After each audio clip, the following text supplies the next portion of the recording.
Welcome to Dead Man Talking. Well, I guess this is the part where we have a channel midlife crisis. 40,000 subscribers, guys and girls. And I can't thank you all enough for each and every moment you spend listening to the channel. And of course your constant support and kind comments. An especially big thank you to my good friends and brothers in arms. MichaelGLockhart, Edward Ed Smith, Wayne Harbison, Jim Lawrence, Cal B 1961, J Group, Head of Spectre, and of course, Big Bad Wolf. Without you guys' input, this channel would not reach the heights it already has and continues to, and for that, I thank you. Of course, as ever, guys and girls, please do let us know what you thought down below in the comments box. Please do like and share. It really does help build the channel and our community further, and why not hashtag TeamFEAR and DMT's Cryptid crew. And so, with that aside, let's get into tonight's story, entitled The Origin of Dogman. Zombies Are Born. Valerie, LeFuvre, Misadventure.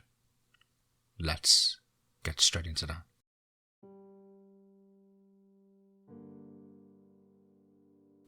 Karen stared in abject misery, the bitter taste of the draught that had slaked her thirst still on her tongue.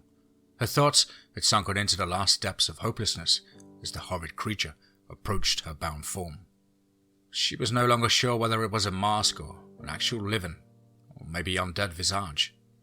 Her husband Albert was chained next to her. His unconscious, for all she knew, lifeless body slumped on the floor as much as his restraints would allow. The rhythmic bass thump of heavy drums throbbed in her ears and preyed upon her nerves.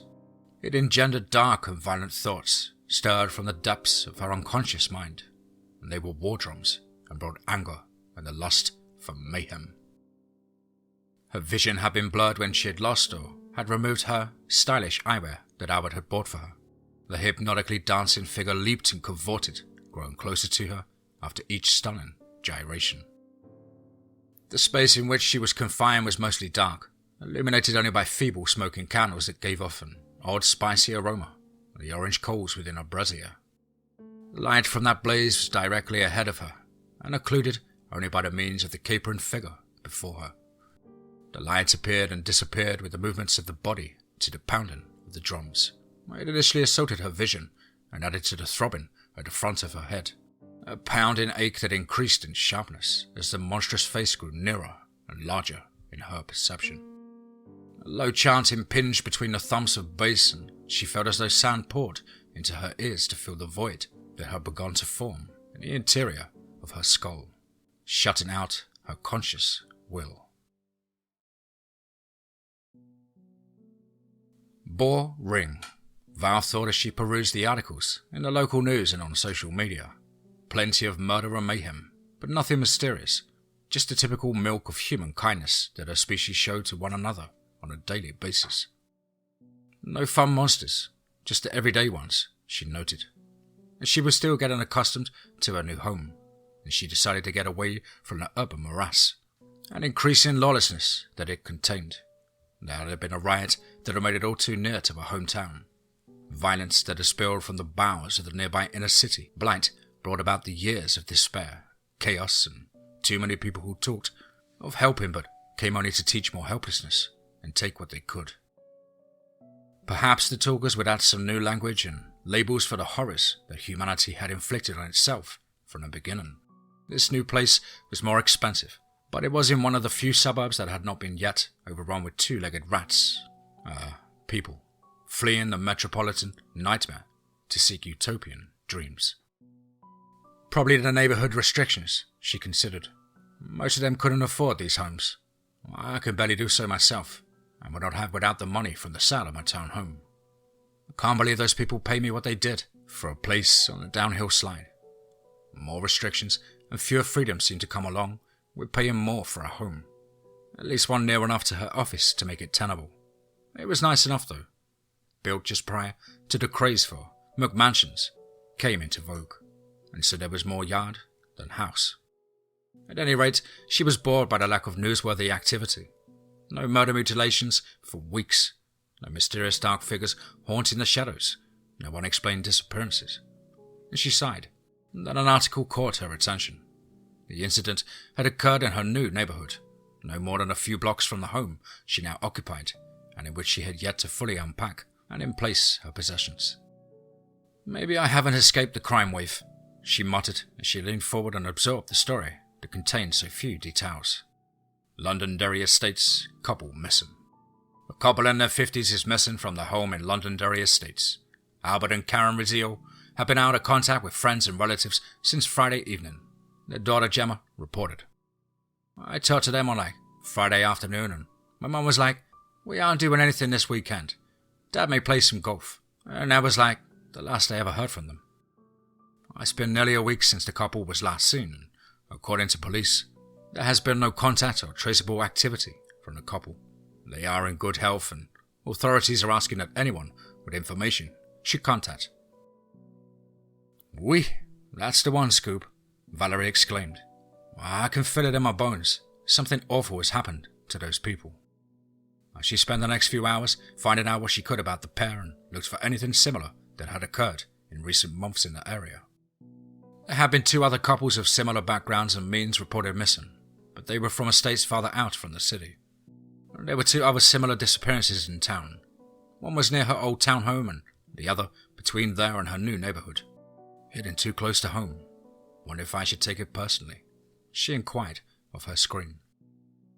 She decided that she would waive her worries for the moment and do some more research. She looked for other patterns and noticed that the dates were spaced as evenly as the locations, and they coincided with the dark of the moon.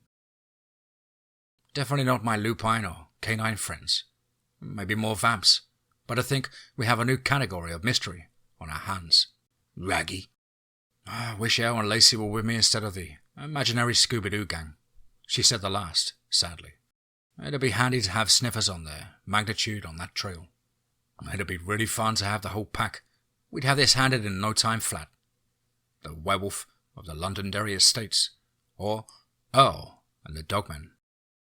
She leaned back and grinned, and then she typed out what she had discovered so far. All couples and all retired from biotech or medical science sectors. Only the last couple had any children, the one adult daughter, like Gemma. Limited social media accounts and social networking. Nerds. No serious criminal records, just traffic stuff, recorded locally. No NCIS or state system records. No active in clubs or social organizations. Incomes above median but not truly wealthy. Plenty of diversity for such a small group. No patterns in that regard. All owned property near White Sands Lake. Recreational and retirement properties, and each owned for at least 4 decades. All in one section on the northeast end of the lake. People missing near White Sands Lake. Valerie LeFuvre read aloud. She'd learned to use off-the-beaten electronic path and conspiracy sites and articles in her research, along with general news articles. About the same level of credibility, she mentally noted. Check that. The conspiracy nuts are usually more accurate than commercial media. This headline was from one of the conspiracy sites, but may have been connected to another story on a local news site. That was usually fairly accurate. That one had spoken of weekenders going missing when they visited the lake, a place that had been highly popular back during the 1970s and early 80s. These days, people still travel the 80 to 120 miles from various parts of the Metroplex to get to the rustic lakeside and escape the pressures and fears that plagued the more settled places. Many retired in that area, though much of it was crowded and aging poorly for the most part, as were many of its inhabitants. Val's hometown was a mere 45 road miles from the small city that perched on its shores near the dam that created the backflow and filled the former valleys. It was considerably closer, cross-country, but impassable with the thick piney woods that covered hills and swamps. In more recent times, White Sands City boasted 4 large corporation box stores, and a bypass that took one away from the old town charms that had been relegated to rows of antique shops and family-owned restaurants. Uncle O had taken her there for a meal back during Lacy's early days as, well, whatever she was, a dog person. Currently, on the northeastern end of the lake, where people had once built large expensive homes, there were several unexplained disappearances and possibly some unusual, maybe even paranormal, activity. Val was intrigued because the woods on that side of the lake between White Sands City on the far southeastern end and the northeastern settlements near where the last bridge spanned the river before it spread into the wider regions of the lake, but the same that extended all the way to her little white spot in the road hometown and far beyond. Lacy's woods, she smiled. While a little too far westish, she might still roam through, on occasion. One of her boundaries was a small river that eventually wound its way to feed the lake. And there were other settlements on that side of the lake, each of the estates, east of the estates, but they quickly gave way to farmsteads and their mill-owned tracts of planted trees that went on for miles. The towns along the east side of the lake were odd too. They all had Russian names, in English lettering and colloquial pronunciation, of course, but still, the area wasn't particularly known for having a large number of Russian settlers. Only a few who had run several trading posts in the late 19th century. Money always talks. I guess a few investors wanted to preserve some hints of their motherland. The river hadn't been dammed and a lake filled until the mid to late 1960s, at the height of the Cold War. Even during those times, there had been no efforts to change the names, and the ethnic Russians had mostly departed or assimilated. She wondered why none of the local good American types hadn't changed their names as she continued to browse. Too lazy or too stubborn, or maybe both. Darwinus Narcisse smiled in satisfaction. The keeper, as he knew his latest nefarious contact, had paid him well to capture and prepare the zombies. What those at the facility called the Z-Tech and the Z-Squad. It had been delicate spell working on his part, especially for the Z-Tech. He had to remove the wills without damaging the knowledge they'd learned over entire careers. He was certain that the keeper was not the one who supplied the excellent delivery fees. The keeper wasn't too bright, and humans were an expensive commodity, at least the ones with education and value to others than themselves, now robbed of free will. Darwinius possessed talents and abilities that added even more to the price tag, yet the keeper handedly paid without argument or negotiation. He was definitely neck-deep in some illegal scheme or schemes. When Darwinius didn't care, he'd done his part and would take a few more individuals that the keeper had requested, far from his first crimes in this country. Afterwards, as part of the deal, he would check in from time to time to ensure that the zombies remained diligent and asked no questions of themselves. Standard contract. It was even easier to work on the Z-Squad, essentially labor drones, no need to preserve much of their minds at all. Fortunately, he was able to gather the herbs and spices he needed to fry the brains of those chickens locally. He cackled out loud. Not enough voodoo practitioners made a good living in these cynical times. He would soon have enough to retire and enjoy his elder years back home in Haiti. Val plopped her keys on the counter and made her way to the shower. She had just completed her fight night workout / sparring match. She did those twice per week. The rest of the time she spent on general fitness and other fighting skills. She couldn't find or afford ammunition for actual shooting as often as she'd like, but she was able to practice drawing, getting online and trigger control. She'd found a range that had some good simulator drills and given them a try. No monster silhouettes or video targets, only humans playing nasty roles for the video scenarios and hawking menacingly on the fixed targets. And she knew from experience that humans could be more monstrous than any mere mythological creature that happened to sprout up in the dark corners of human-settled places. She had to stay prepared. There wouldn't always be convenient pools of gasoline to fire up slavering, bloodthirsty vampires, or lightning-quick sinews of allied monsters to leap to her aid against their own kind. Once she was refreshed and ready to settle down for the evening, as much as she ever did, she checked and responded to messages and then checked the headlines once more.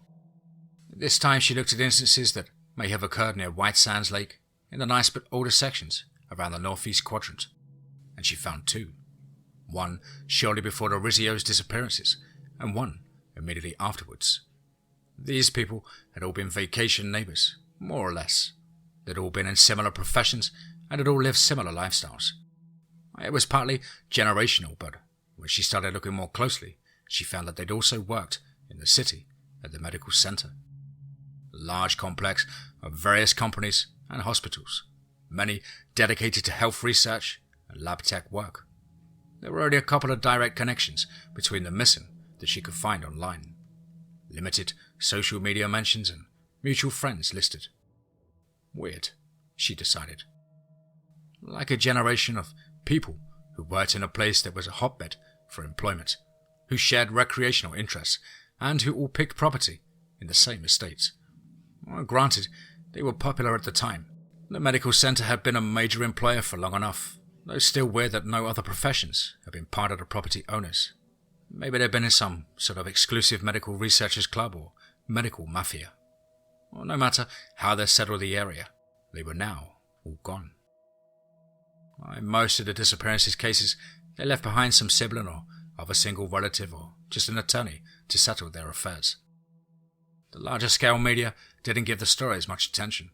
The disappearances had occurred in different jurisdictions, and they were more interested in fabricating political hash than attempting to locate people for whom few cared. These were boomers and exes, not young, good-looking people who mattered. Val rolled her eyes at her own thoughts. I'm getting grouchy in my dotage.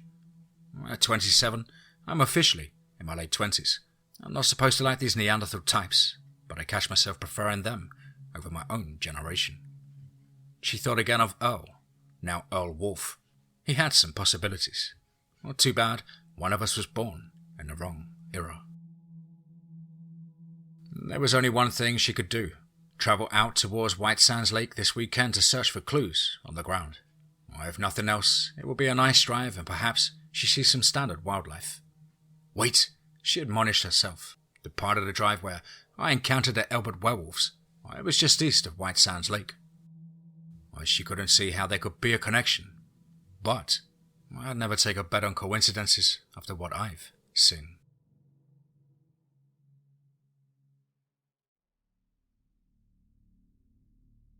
Dr. Ignaz Leuvold looked over his glasses at specimen CL-HSS-044.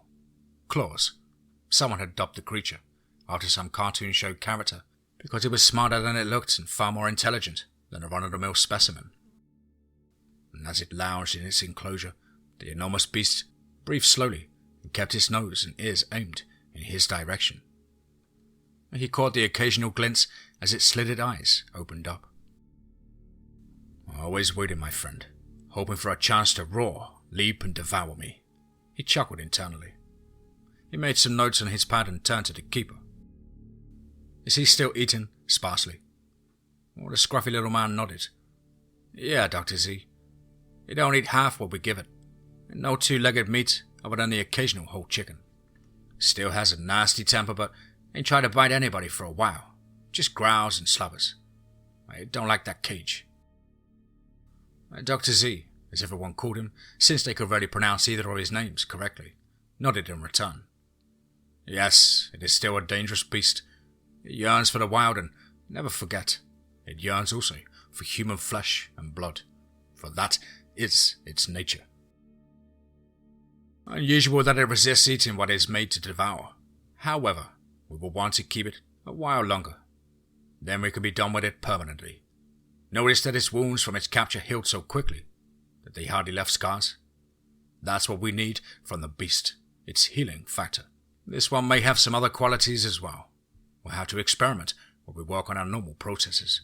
Most of them simply gnaw on the barrier when they sense us. This one watches and bides its time. Very dangerous indeed. By the way, how are the latest ZTechs performing? Has Comrade Narcisse kept the schedule? Has his work been effective, to your knowledge? Oh yeah, Doc. He's a creepy little fellow, but he's kept his promises so far. The group is still at their jobs and nobody has bucked the system so far. And the keeper saw that the good doctor may not have comprehended his vernacular. What I mean to say is, they can do their jobs, but they ain't cause no problems. The Dr. Leuvold smiled. He quite easily followed American idioms after 4 decades in the country. Yet he hoped to bring the language standards in the facility up to a better quality. He lost hope in the keeper ever learning to speak above the 8th grade level. Yet the man served his purposes well. He wasn't stupid, just obstinately ignorant. At times his linguistic abilities seemed almost affected, and at other times he understood very well, and occasionally slipped in a word or phrase that hinted of education and refinement. No matter, he decided. I need him to maintain and monitor the creatures in our menagerie and manage the nearly mindless workforce, and he is good at that. No leadership arts needed, just management skills and ruthless nature. He checked on several other specimens that were kept in sections separated so that none of the imprisoned could detect, much less communicate with one another, before he returned to his office. There was so much to do before he played his part in the great plan. He would enjoy seeing the West finally meet defeat, especially since he was highly placed among those who would rule the aftermath. If his experiments reached the ultimate conclusion for which he hoped they would, he would rule with great and youthful vitality for many decades, despite his advanced age. Val absorbed the bucolic atmosphere as she left the city and the interstate and took a less travelled farm-to-market roads, FMs towards her destination, and she decided on the town of Belgorod. 3 of the missing couples had lived in that area full-time after retirement, and there was now a total of 13 missing people. 1 had been a recent widow, but otherwise met the standards. They had lake homes in rough, globular patterns on the map of the area around the northeast end of White Sands Lake. They had all vanished without a trace. No preparation, no big grocery store runs, no ATM withdrawals or gasoline purchases. No one captured on video robbing, beating or kidnapping them. There were residential security camera recordings for several of the couples, but none of them had captured any images at the time of the disappearances. Val had had to do some arm twisting and offer some bribes to get some of the information. She had become quite the old-style crusty investigator since she had first made the trip back home to settle her brother's affairs. And she recalled the night she encountered the Albert werewolves. At the time, she hadn't been able to see much of the night shadow countryside. Now it was almost too brightly illuminated by the recently risen sun. Other than a patch of woods that had been harvested by the timber company since that time, there had been few substantive changes. The area remained as it had for decades, and she still suffered some PTSD from that encounter, as much because she now understood just how unprepared she'd been and how much she'd had to rely on the good graces of Fortuna. In her nightmares, the pair of slavering fiends always cornered her. She had a pistol, but it always misfired and they sprang. There wasn't much more that she could do differently now, but she'd be sure that her actions would have had the desired outcome, instead of relying on serendipity. She now possessed the competence of someone with skills and knowledge, rather than the mere rush of adrenaline, accompanied by a keen mind, combined with the fortuitous circumstances. She considered whether she had have time to seek out Lacy and Elle, but decided to play it by ear. If she found what she needed, or found nothing, she would make it the rest of the drive towards their territory. Otherwise, she'd stay in this area, or go home. It wasn't like she had nothing else to do. Monster hunting was, after all, a hobby rather than a profession, not like it paid. The new modern convenience plaza that perched on the apex of the little knob hill that marked the centre of Belgorod came into view. It sat at the intersection of the FM on which she travelled and the US highway that cut through towards White Sands City in one direction and across the North End Bridge in the other. The plaza contained a large convenience-style store with an outsized beer cave and had 2 fast food restaurants attached. The entrepreneur who envisioned the property had added a shower area for truckers or anyone else who wanted to rent a stall. There was a washateria on the same end as the showers. The complex was perfectly located to provide essential needs for the locals and travellers. If there was anyone talking or worth talking with, she had a good chance of finding them in this place. If not, she'd have to check the local beer joints, and worst case, come by on Sunday and find the biggest church. The latter was the best option for finding gossip, but she'd have to waste time being bombarded by questions about whether she was a member, and most of the gossip would be to the detriment of the current fellow members. It was still early on Saturday, so the place wasn't that busy. It was spring, so there were few boaters and fisher folk. The locals had mostly already completed their trading and gone home to get work mowing or planting in some of their other way, maintaining their homes and conveyances. Val pretended to shop for a while until the line thinned down to 2 people before she approached with a cold drink and prepared to speak with the clerk. The other employee on duty at the store had gone into the beer cave cooler and appeared busy preparing for the Saturday afternoon booze rush. Hassan, according to his nameplate, took care of the 2 people ahead of her, and then looked up at Valerie. He paused with an intake of breath, and then flashed very white teeth at her in his most winning smile. "Good morning. How may I help you?" Now, Val noted that previously he appeared a bit sullen and never said a word to the 2 men who'd been ahead of her in line. Maybe he'd be willing to help, since he clearly favoured her. Some advantages of being a knockout, she said to herself, and the frivolous fun comment brought out her radiant smile. Hassan never had a chance. "Oh, just this little drinky." Hassan smiled and notified her that she did not have to pay the extra charge for the $4.06 drink that would cost around $2 anywhere else. "So, Hassan, do you live around here?" Hassan smiled and nodded. "Do you maybe know the Alamans? They're friends of my parents and I want to check in on them. They live nearby." Hassan's grin faded a little. "I have not seen them for several days. The sheriffs came by to ask yesterday. Nobody has seen them. I liked them very much. They were a nice couple." "Gotcha." Val smiled in a different way. If Hassan paid attention, he might realize that the new smile was that of a predator assessing prey. "Speaking of them as if you knew they were doomed, Hassan, old pal. I went by the house and no one answered. I guess I know why. They weren't there." She interspersed in a mindless giggle. "So, did the sheriff say what happened to them? They were dear friends and I promised my parents I would look in on them." Val batted her eyes in the best imitation of a hapless and helpless female. She hoped that Hassan was foolish enough to believe the act. He nodded nervously. "I just said they're gone. Nobody has seen them. Ali came by the day before they left. He seemed okay. It wasn't busy that afternoon and I saw their car pass through the intersection, going north. Strange. It never went that way. It usually went into town." He had spoken quietly and now caught himself. He realized that the good-looking woman had duped him into saying more than he had to the stupid sheriffs.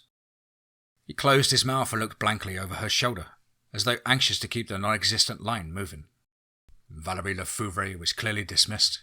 She shrugged in an absent way, let her jaw grow a little slack, and flounced off out the store like a vacuous ninny. Might as well play the part to the end.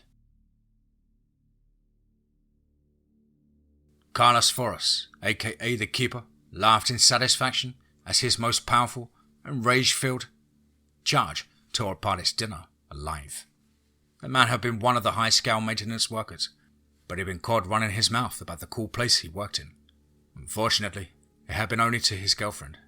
She was a big girl and made enough meat to feed the 3 creatures. Carlos had made him watch and then question him. He'd tortured him and then questioned him some more, washed, rinsed, and repeated several times until he was sure that the fool hadn't blabbed to anyone else. It was unlikely to matter. No one took these woods runners seriously, but the operators did not take chances. He had been allowed to personally cut the girl into 3 parts, each of her chunky thighs and cankles, and then the rest of her to one of the bigger breasts. Like a divvied-up chicken, he smirked. It wasn't often that they had enough human meat for the critters, as he liked to call them.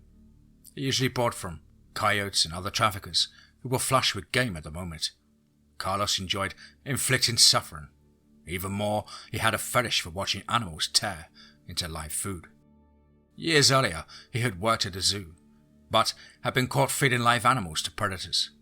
He found work at a private collection, and now he was here in the boonies, and with a top-secret menagerie of the macabre. He was paid well too, but his true reward was that he fed living creatures to predators regularly, and got to watch his fill of the results. The prey was often enough of the 2-legged variety, and he savoured every scream, every look of terror, every loss of bodily control when the monsters in their paddocks tore into their feasts. It was a great life for him, and while he didn't know the details of the great plan, he had a feeling that the job would sate his bloodlust for some time while it overflowed his bank account. He chuckled one last time as his Genosqua snapped apart bones and sucked out the marrow. The meat hadn't lasted long with those hard teeth chomping away and Largemore slurping and gulping goblets of flesh and gore. Ah, the simple pleasures of life, he revelled. Time to get back to my other work, evaluating the status of the hard case werewolf. May have to put in a live person for that one. He managed to avoid eating the dead flesh, fresh as it was. He hoped that the traffickers would bring him a fresh load, perhaps some not fully grown. For some reason, the higher-pitched squeals of children seemed to infuriate werewolves, and they would spring on them mindlessly and shred them. Over too quickly for his taste, but one of them might entice the creature to dine. I bet the hunger beats him. They can only fight their instincts for so long. He chuckled in a manner that would frighten most sane humans. Val studied her map once again. There was definitely a pattern of where the victims had lived or had vacation homes, but she didn't want to have to visit each property. They made a rough ring, and with a narrow part of the lake where the river started to slow and fill the low-lying land around it. And there was a bridge at the end that started, with a long jetty on one end, and then spanned into a high arch that passed over the channel of the river and allowed boat traffic. Perhaps the point she sought was near the centre of the group of homes. That was a pretty simple discovery, if it was one, and she knew that it wouldn't take the detectives long to That was a pretty simple discovery, if it was one, and she knew that it wouldn't take the detectives long to cipher out the same information she had. Fortunately, from her perspective, their hunt would involve several jurisdictions, and they wouldn't all want to or be able to share information, and so she had little time. She had decided to leave a few cryptic messages with her contacts, so that they could follow the clues in case she failed. It would be nice to have help, but how many people can I tell about this stuff? She wondered. Monsters walk among us, at least in our periphery. I'd be sent to the funny farm and I'd become a big city girl. Couldn't survive that. No point getting angry. I'm a solo act for the moment. Might end up staying that way. Can't seek out a social life when monster hunting takes up so much time. She found at the centre of the ring of the kidnappees offered several places where a person or group might disguise an operation, hide something, or commit acts beyond the scrutiny of others. The best option was a patch of woods just northeast of the lake, where the river joined it and adjacent to the section of properties.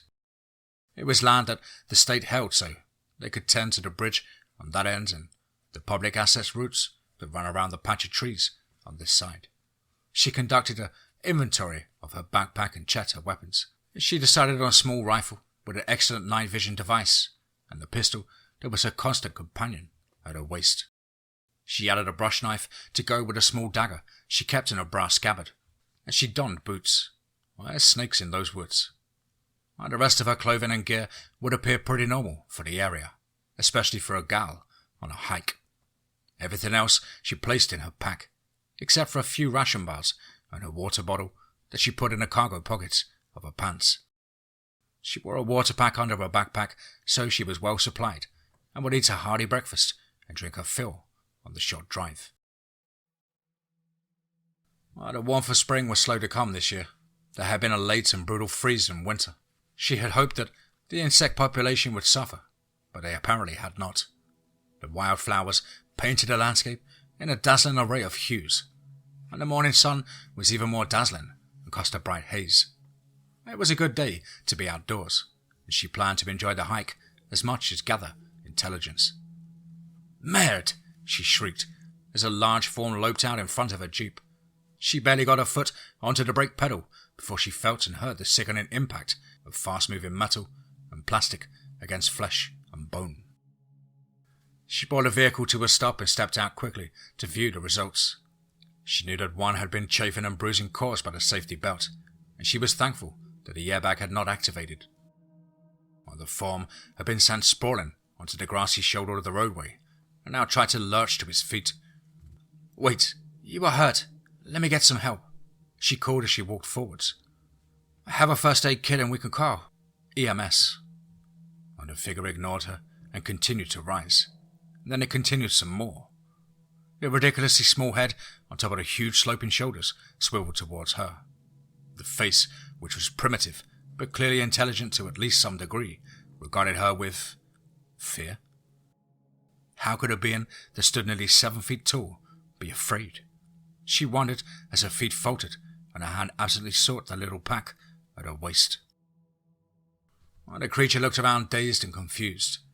It looked up the short slope on the other side of the drainage ditch and into the dark shadows of the forest beyond. It leaned forward and stepped over the ditch in one unsteady but lengthy stride. It was soon lost in the emerald embrace of the tangle that typically marked the verge of woods in this area. She watched for a moment as the gargantuan figure faded from sight and sound so completely that she wasn't sure it had ever been present, except that there were prints on the ground from the injured leg, prints outlined in blood. She called out again, "I'm sorry. If you want help, I will try." Silence was all that greeted her, and she shrugged.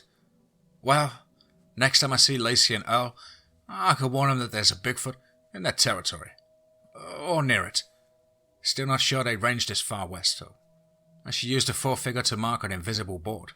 "Chalk up yet another legendary monster for Miss Valerie, Adventure, LeFuvre." The corner of the bumper was trashed, but there didn't appear to be any damage other than the expected crumpling. Nothing for it. Must forge ahead. She completed her drive with less enthusiasm, worry over the health of the monster. Nope, I don't know that. The creature, maybe even a person, impinged on her conscious thoughts. She really was worried for it, but didn't know how to help, and so she tried to focus on resolving the investigation at hand. She found a parking area with a trail that led down to the bridge and a little marina in one direction, and into the trees in the other. There were helpful signs that indicated the species of different flora spaced along the trail. She noted the cameras on the light poles of the parking area. She took off her hat, faced the camera that aimed towards her, and waved. You never know. Maybe the last image of me alive that anyone ever sees. And besides, if turds are lurking out there, maybe it will make them nervous that I'm alert. She reassured herself as she turned and started into the woods. Glad that old man of the forest lumbered into this patch a few miles down the road, she smiled. Earl had taught her that name for Sasquatches. The big hairy fellow might hold a grudge. She missed Earl even more than Lacy, mainly because he could talk, or at least once upon a time, and she'd so far been unable to find any evidence of a cure for werewolfism. She would always look, and he was worth saving, even if he was too old for her. After a few miles with no signs of anything but the passage of a few Turons, who littered within 50 feet of a trash receptacle, she began to have doubts about her plan. The patch of woods, it wasn't huge, and this trail looped all the way round and back to the parking area. There wasn't much space that it did not cover, and she'd seen all sorts of wildlife that dared the light of day. It was a beautiful nature path, and there was not even a vibe or a foul odor to indicate anything sinister. And before she realized it, she had made it back to her jeep. She brought out the picnic lunch, and while she munched, she considered. If there was some secret place, it could be within the circle of the trails. A circle within a circle. An appealing thought, like an old-style round target. Yet she wasn't sure what she sought and thought of traipsing through the briar and vine-entangled verges, and the dupont-infested interior, with no clear objective in mind, was more than unappealing. In most of these woods, a person could walk right past a door, or even a structure, and miss it. The exertion of her walk had fended off the morning chill, and by the time she cooled from her efforts, the world around her had warmed dramatically. It was normal. Everything here was frustratingly normal, and it was driving her insane. She'd had a cool adventure on her way here, only to have the place she'd sought turn out to be a nothing burger. She peered at the uninviting wall of vegetation across the park road. The map had shown that there was a narrow split of land that dropped off precipitously on the other side of the trees and led to the banks of the river as it entered the lake. The trees covered no more than a few hundred yards from the roadway to the riverside. The big hairy fellow had run across the road from that side, she realized. Maybe I should try to pick up his back trail and see where he'd been. Wherever he's going, he's limping. But from wherever he came, he was running. Why would something so large be so scared. The keeper pushed aside one of his Z-Tech members to better see the subject stretched out on a lab table. The stench of the thing didn't seem to bother the zombies, but he had to wear a protective mask. It even burned his eyes. Like a skunk, he thought. Or that's why they called it a skunk ape, I suppose. The zombie, whose name tape read Jared, fed an injection into an IV drip that was plugged into the creature's forearm. Or it moaned in fear, though it had been sedated at least a little. It was hard to know the proper doses with such a heavy and densely muscled animal. The injection contained the same Z-Tech potion or compound that kept the zombies in either eternal bliss or eternal perdition. Yet it allowed their talents to remain intact. Dr. Z had obtained some blood samples from the human zombies, and Narcisse had absolutely refused to give up the recipe. It was just as well.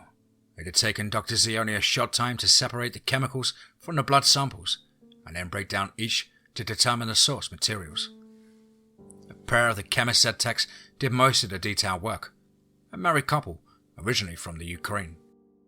The keeper had been responsible for setting up a camera to record the thumping bass music and Gajuma dance that Narcisse performed, with fairly standard hypnosis techniques.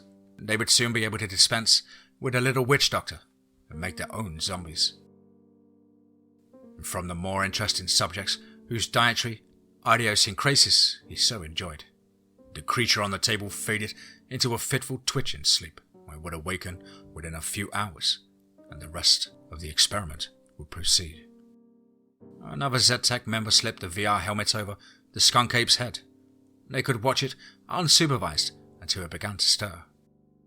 Inform me with a buzzer as soon as it showed signs of returning to consciousness. He placed a hand on a female whose nameplate read Dorothea Garcia and repeated the instructions. He'd found it was best to be specific when instructing Z-Tech members. They weren't long on showing individual initiative. In the meantime, he conducted a round to check his other charges. If the experiments went well, they would soon have controlled monsters to set loose and do their bidding. Unfortunately, one of the biggest specimens did not appear to be very aggressive on its own. It would take a serious dose to get the Bigfoot on her feet. She'd been pretty mournful from the start, that she had lost her mate or her best friend. Her distraction may have been why it had caught her so easily, and he arrived outside her paddock and was astonished. She'd always sat pretty well out in the open, but now she wasn't immediately visible. The interior was equipped with a miniature fake forest, and it commonly appeared to be impossibly empty. The portions of trees were not big enough to hide her. Where the he gasped through clenched teeth, and he quickly used the keypad to unlock the enclosure and rushed in to look closely.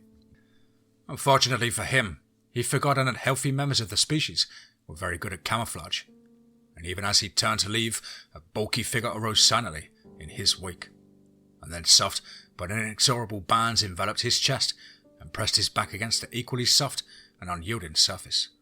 He felt his ribs creak, and each time he exhaled, the bands tightened, until with blood rushing to his ears and a dark periphery closing in on his vision, he lost consciousness. His next memory was of a bright light piercing his eyes and a hand that slapped his face. "Get up, Einstein." Dr. Z was in a foul mood. "He let the Sasquatch escape. She ripped apart 3 of our Z-Squad guards and injured some of the Z-Techs on the way out of the facility. It nearly scared poor Narcisse to death." And Carlos sat up from the floor of the enclosure and tried shaking his head to clear it. "This is not a good day for me," he thought, as the motion caused the ache in his head to increase and created a vertigo and a spinning sensation that led to nausea. And Dr. Z retrieved his supplies. "It doesn't look like you have any serious injuries. Your ribs will be sore for a few days and you will have a headache for the rest of today. No less than you deserve. All the effort of catching the beasts, especially the Sasquatch, when they are usually so clever. And now this one is loose and can find its way back to us. You best hope that the hunters find it. They're out tracking even as we speak." Valerie heard a sound she hadn't heard since she had left the country living. The baying of hounds. That takes me back. She mumbled to the mockingbird on a limb to her right. It squawked mockingly and flitted to another perch. The dogs had clearly discovered a trail, but they were a long way from her. The woods carried sounds as often as they muffled them. Still, it's back where old tall guy jacked up my peaceful morning journey. She picked up her pace and angled back towards the roadway. She'd been following her own back trail. There hadn't been a trail of huge footprints to follow in the deep pine straw beds of the patch of trees, yet she had that special feeling that she was onto something, and now it led her forward. When she reached the roadway, she stowed with a little rifle in the sheath that ran along the side of her backpack and checked her waist pack. It was a park road and sparsely travelled, but she decided to be cautious. Voices arose from the other side of the pavement, the side where the squash had fled, and the hounds had ceased their bellowing. She could not make out the words of the hunters, and so she stalked closer. And off in the woods, close to where the beastie had disappeared, she made out several figures in camouflage attire. One of them held a pair of hounds that were leashed and that strained towards the base of a long fallen tree. She crept forward until she could make out the words. Yeah, something hurt it. I think the legs broke or at least hurt bad. The trank should help with that too. Hurry up and get those bands on her. Sneaky bitch done got away once. He tapped one of the others on the shoulder. Go get the transport. Bring it down the road to where we came inside the trees. Hurry. The man he'd touched took off silently through the trees, back towards the road. His features slack as he jogged along. He passed near Val's hiding spot, but never turned his eyes in any direction, but forward. Now there's a man with purpose, she thought. I could have stood here in the open, and he wouldn't have noticed. Speaking of that, I need to work around so that when the rest come this way, they won't trample me. A howl rose from the creature at the base of the tree. The sound contained uncounted sorrows and longings and pains. It was loud. Loud enough to attract the attention of the other beings out in those woods. Loud enough to wake the nocturnal ones. And she wondered if it was crying for help, and if so, what might respond. Cletus, as she dubbed the lead hunter, slapped two of the others on the shoulders. Gag her, and if she tries to bite you, punch her in the mouth. He glared at a supine figure stretched out on the ground before him. I know what that is, and if any of your kinfolk show, you're gonna be in trouble. The rest of you, unlimber your rifles. Anybody or anything we don't know comes into view, shoot it. Well, the slack-jawed morons around him did as they were bid, a bit mechanically, as if they were slow on the uptake, and Val had a feeling that it was more than just a dull wits at work. The slack features bothered her, tickled her memories, and she'd read about something like this. She considered options. She might be able to rescue the overlarge damsel in distress. She owed the old lady of the forest that much. And there were 6 camo tards left. It would take number 7 a while to get back to the point from which they started, unless they had left a vehicle along their back trail. She didn't recall any other vehicles at the parking lot where her jeep rested. They must have some camp or shack in the woods, but I haven't found it, so maybe on this side. The decision was taken from her when one of those rifles cracked. One of the zombies, yeah, that's what they reminded her of, had fired his rifle once and then simply stood still, staring into the trees. The one closest to him soon followed suit. Val couldn't see their target or targets, but hoped that they were unhurt. I guess she caught her goon squad on you, Cletus. She gritted quietly. All the while, she watched. She removed her pack and set it on the ground and prepared her own rifle. The fancy sights were set in daylight mode and she zoomed her view out among the trees. Whatever the slackjaws had seen, she did not. Cletus yelled at the others. If you see 'em, shoot 'em. Then chamber a new round and shoot them some more. Dang, you zombos are dumb. He scanned the woodline for threats and clearly saw nothing. Val was absorbed in a tableau before her and did not notice that she had company until a tremendous shadow engulfed her and a rustle of dry pine straw whispered a warning. The figure, an obvious male version of the Lady Godiva, loomed from behind her. He held a good-sized rock and sent it flying, not towards the shooters or Cletus, but one of those who gagged a female of his kind and now sat staring stupidly into space. The man remained slack of features, even as his head exploded into wet, red remnants, and the pulp that rested on his shoulders sank with the rest of his body into the hollow at the base of the fallen tree. Val had rolled onto her back and now aimed her little rifle up at the mighty torso above. The being regarded her features indecipherable. She lowered the muzzle and moved it to one side. The small caliber may kill the thing several days from now, long after her remains had begun to deteriorate, should she press the trigger. She gave a closed-lip, non-threatening smile and gestured her thumbs up. The creature stepped behind a large tree to their right as Cletus and company craned to see. Val froze to reduce the chance that they would detect her. Unfortunately, old Cletus had good eyes. "I see you out there. We got you covered." His voice lowered momentarily. "Cover her, dummies!" He spoke loudly. "You might get one or two of us, but we got 5 rifles aimed at you." For a moment, Valerie hoped that they were talking to the hulking figure that had totally disappeared from her view, and then her hopes were shattered. "Put down that little rifle and we'll just take you prisoner for murdering our friend. You done stepped off into something you shouldn't have." Val briefly considered fighting, but zombie morons or not, they had the drop on her. She didn't know whether the nearby beastman was an ally or involved with his own mission. A rifle cracked and detritus from the forest floor kicked up about a foot from her head. "I aimed that to hit a foot from your head. Guess where I'm aiming now." Val soon found herself mostly disarmed and seated beside her hirsute lady friend. Her big friend with the flying rocks had not come to the rescue. Cletus did not look rattled about her presence. He didn't even ask her any questions. She sat silently, working at her bonds. Her zombie guard watched her wiggle her shoulders and flex her arms. Without any interest at all, much less concern on his features. She hoped that the male Sasquatch would make another rescue attempt, but he had not before the sounds of an engine approached. It was on the road, not too far distant, and sounded like a diesel. And presently, while the big engine idled, another roared its way towards them. When it came into view, Val could see that it was a small 4-wheeler with a long trailer.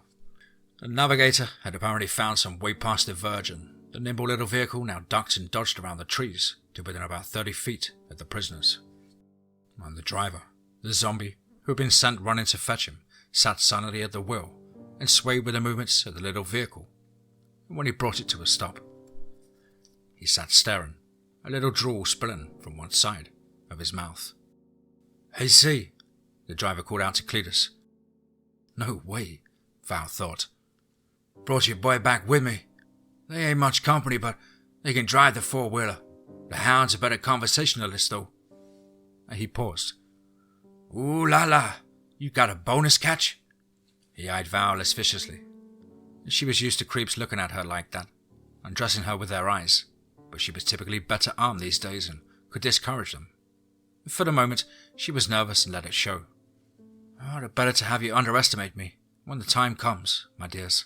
She gave an internal, wicked grin. "Hey, Don." "Yeah, she creeps up on us all quiet like. Took out one of the zombos. No loss. He'll make good feed for the critters. She might too, after a while. In the meantime, we gotta get the big hairy princess onto your trailer and haul her back to her cage. The keeper is gonna be pissed at her." Don, the new arrival, shrugged. Let him. He won't do anything too bad until Dr. Z lets him." He looked at Val. Same with this one. Little dumbass made sure to get recorded at the parking lot. He barked a laugh. "The cameras are ours, sweetie pie." With the work of the Z Squad, they soon had the squatch loaded, and they bounced her back towards the roadway, careless of her injuries. Don insisted on carrying Val himself, and working in a group or 3. "Hey, Charlie, you mind getting her pack and pea shooter?" Not Cletus at all. Val thought mournfully, while she imagined the agonies she would inflict on Don at the first opportunity. She'd make it last, if at all possible. At the roadway, they transferred, Lady Godiva from the trailer to the back end of the largest panel truck. Don placed Valerie beside her large, warm, hairy co-captive. The poor being wore an expression that Val could read, only as abject misery mingled with pain. Whilst the doors closed, she spoke to her fellow prisoner. "My name is Val. I came back for you." A lie, but perhaps she'd been fated. "If I can get our bonds loose, could you run away with me? I see that your leg has already healed some. My sister, she's a Dogman, a woman. She heals that way too." Well, a heavy face just stared at her, tears welling, either more fear or frustration at her own inability to communicate. Val hung her head and nodded silently. She hoped that her silence would be accepted as a symbol of peaceful intentions. She felt the truck continue down the road for a distance, and then the driver conducted a 3-point turn to head back towards the bridge highway. He turned towards the narrow split that ran between the road and a river and plunged downwards. As she strained to listen for traffic from the more heavily travelled bridge highway, but the truck's walls were insulated. No light leaked into the interior, and there was a dim red ring of the LED lights that ran around the ceiling and provided something like the lighting that zoos use to display nocturnal animals. The floor was a thick mat, not padded but not as hard as bare metal or wood would be. Now the truck slowed and, after a few more turns, stopped. The door opened smoothly. No cliché dramatic rattles or clacks, she thought sarcastically. They brought in an oversized gunny for Lady Godiva. "You dress like her, my friend. I wish you well." Val smiled wanly. The large being stared back listlessly, her head lolled to one side on the flat surface, and as she closed the eye that was closest to the surface, she winked at Val, who had to suppress a laugh of glee. She understood. Maybe. They hauled her out of the truck. No nonsensical chatter this time. Don helped her down from the truck since her hands were still bound behind her, with heavy zip ties. He tried to cop another feel and ended up on the floor a moment later, clutching at his bruised groin. Val did nothing more than glare at Charlie, and he grinned, tried to hide the expression from Don, and then shrugged. "Gotta treat this one like a lady for now." He extended a hand to his friend, who lay on his side, and coughed and struggled to regain his breath. When he was able to at last stand, he stared balefully into Val's eyes and drew back his fist. "I'll show you what we do to bitches that get out of line." He grated through his teeth. He drove his fist forward towards Val's nose. She easily dodged the strike, thanks to his melodramatic warning. She delivered a snap kick to his abdomen, and when he bent forward, she conducted a flawless spinning roundhouse kick to the side of his head, and he fell to the floor, eyes rolling and mouth bleeding. Charlie could no longer hold back and guffawed. "I told you, sooner or later, you was going to get one that not only fights back but knows how." As Val had completed her maneuver, he seized her elbow and raised it to bend her forward into a control hold, aided by her bonds. She knew her counter, but let him think that she was pliable for the moment. By the time Don had managed to lift his head from the floor and awkwardly limped to his feet, his features were flushed with rage and spittle dripped from the edges of his mouth, along with the blood and another trickle of scarlet fluid drained from one nostril. And before he could act, another voice interrupted. "Dr. Z, what do you boys have for us? I see that you brought back my prize. Your bank accounts will be duly swelled." He eyed Don. "Did she injure you? Do you need some attention?" Don looked sullenly at the floor. Charlie grinned and replied, "No problem, Doc. Just a little accident when we unloaded this one." He patted Val's shoulder. Dr. Z knew when to let things slide. He'd already guessed that Don had finally found a woman who could best him. He examined Val, and then took her chin and raised her face from the bent position it was in, which Charlie still held her. He glanced at Don. "For once you show good taste. Not that I think you would know the difference. You also show bad judgment. This one has skills. We need to replace the Z-Squad guards that our princess destroyed when she exited our facility. One of the injured Z-Techs will likely expire. He continued to stare at Val. So, do you have a profession that would be helpful to a biomed operation? Or if not, we know you will make an excellent addition to our security team. He didn't care about her response. He'd already had it in mind to test his manufactured zombie juice on her.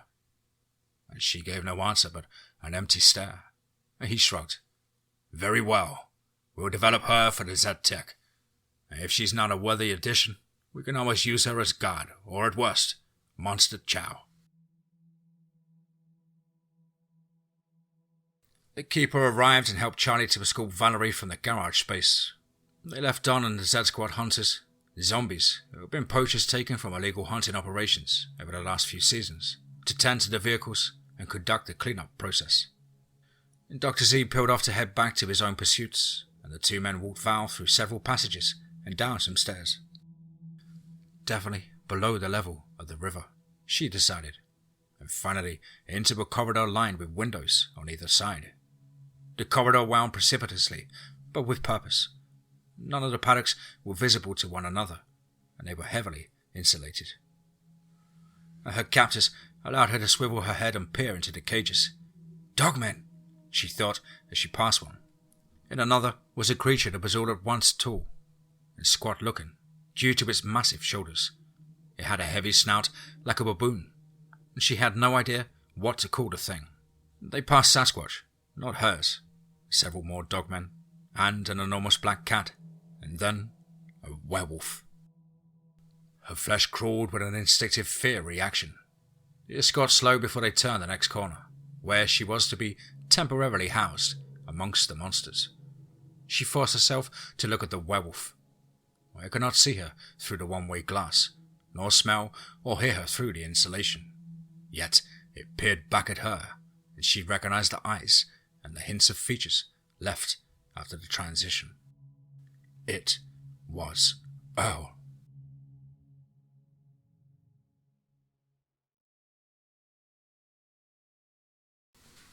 When nothing comes easy, oh, nightmares are real.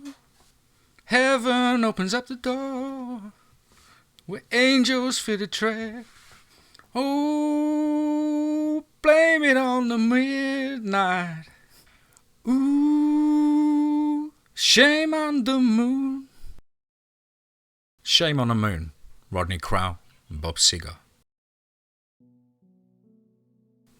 In the near distance, a tree cracked and split, and the sundering of a large branch from the trunk echoed through the other frost-covered branches and boles, quickly followed by the brushy swish and crunch of pine boughs, brushing one another as the dearly departed limb found its way to the forest floor.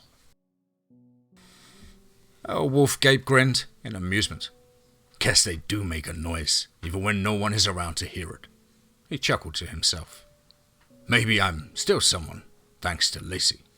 I'm guessing not many people bitten by a were have an opposing were to dip claws in, the wound, and arrest the venom, virus, whatever causes the transformation. I may be the first. He grew quiet. Speaking to himself in the were language was less satisfying than it had been using English, since there were so many signs and gestures. Besides, I still think in English when I'm not excited. Then I tend to stop thinking. Much. He had been enjoying the vigor of the change and the power that went with his improved body. Still, I can feel it. I'm not young. The aches and pains have faded, but not the memories. I can still catch food for myself, if necessary. But if I start to give in to the yearning for long pick, I'll have to jump in the river or run out in front of a train. He paused to listen to his world. The forest had gone still for some time after the crashing noises from the afflicted tree had died away. The nocturnal fauna had no way to know the cause of the sounds. Perhaps just forest noises, or perhaps an enormous predator searching for a meal that would include them. Now the night birds and a few diurnal types that had been disturbed tweeted briefly, apparently afraid to open their mouths for too long with the unexpected cold in case their beaks should freeze. Many animals moved through this night. It was uncommonly cold for many. It was the only way to maintain even a modicum of warmth. Others were packed into hideaways or dens, huddled and shivering. He had decided to hunt alone tonight. The rest of Lacy's pack had completed their grocery bill for the evening. He'd heard their howls ring through from a distant hill or hollow a little while back. He hoped to have cause to answer those calls soon. Prey might relax their vigilance since they were accustomed to the pack hunting as one, and the majority had now announced that tonight's feeding frenzy for the apex predators was complete. He might catch a careless wanderer that would taste good and warm his belly with hot blood at once. It was so cold that he considered grabbing and holding on to any large mammalian he could find for warmth and for a moment before he dined on its flesh. The best he could manage was to scare out a jackrabbit from some nest in which it nestled to shelter from the cold. It was too small to cuddle and barely made a meal, but it was enough. His belly was warm for the moment. He found a stream, broke the ice. Weird. We haven't had a hard freeze in several winters, he recalled.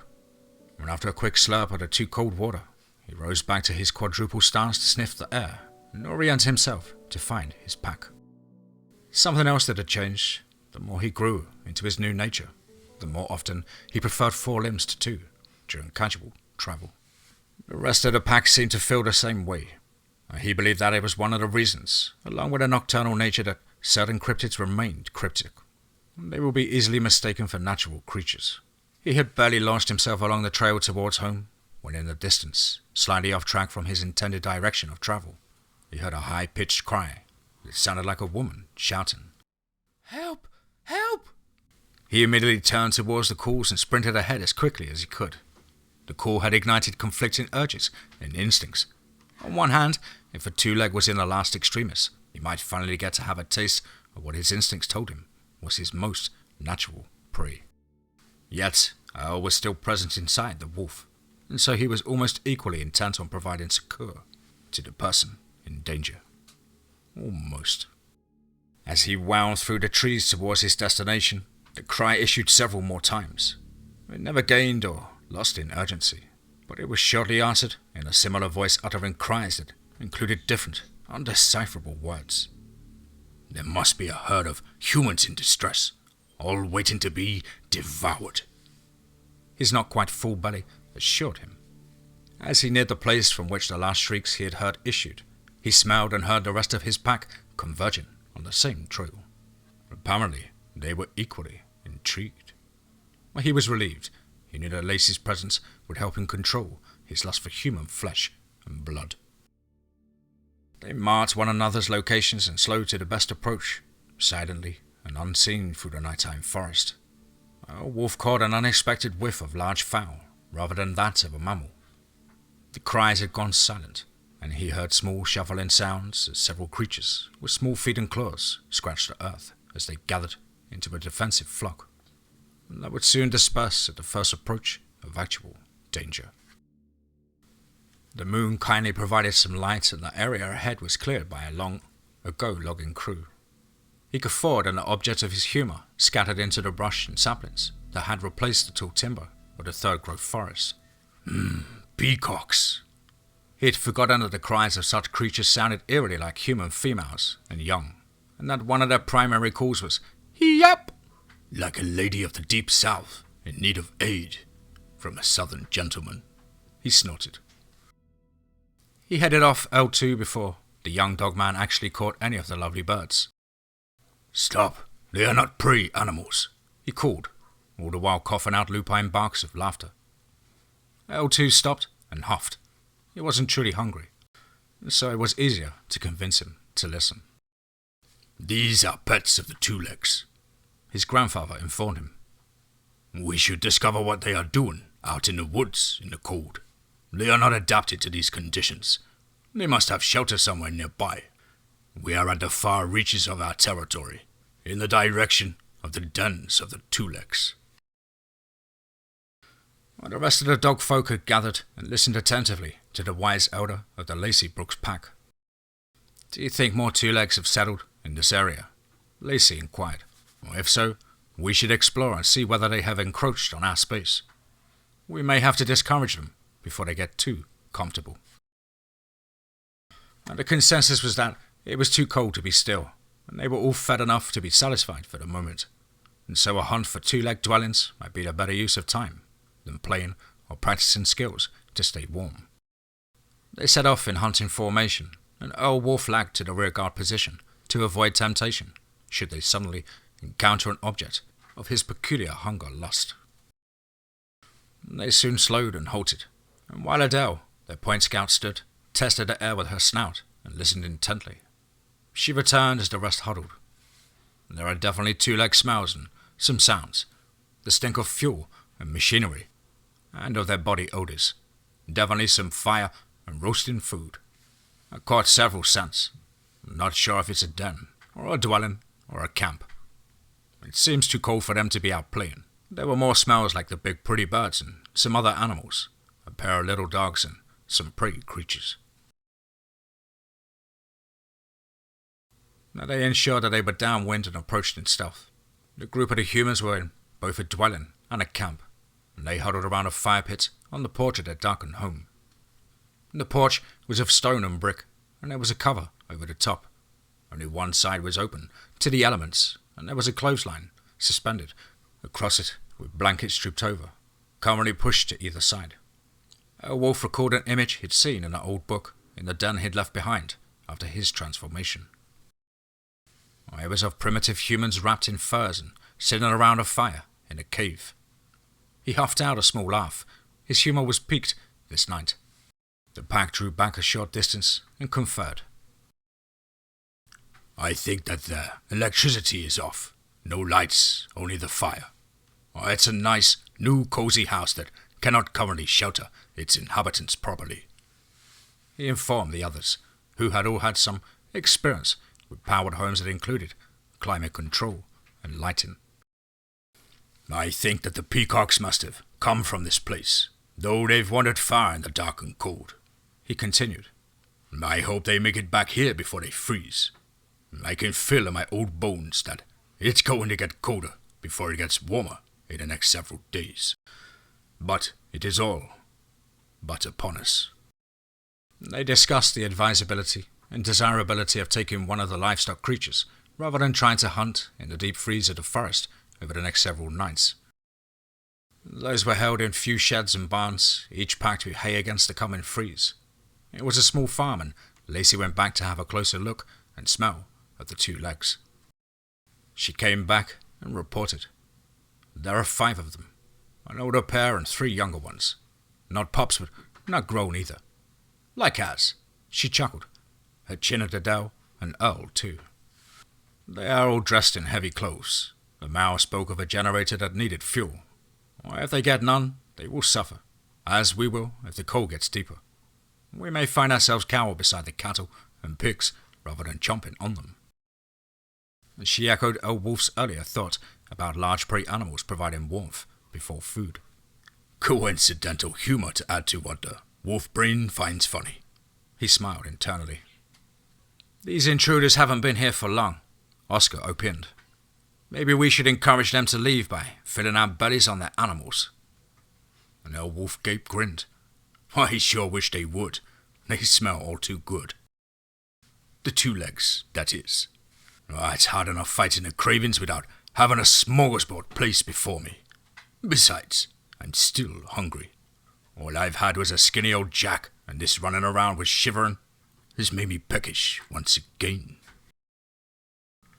He had another internal giggle fest at the thought of a peckish werewolf. And Adele sniffed the air.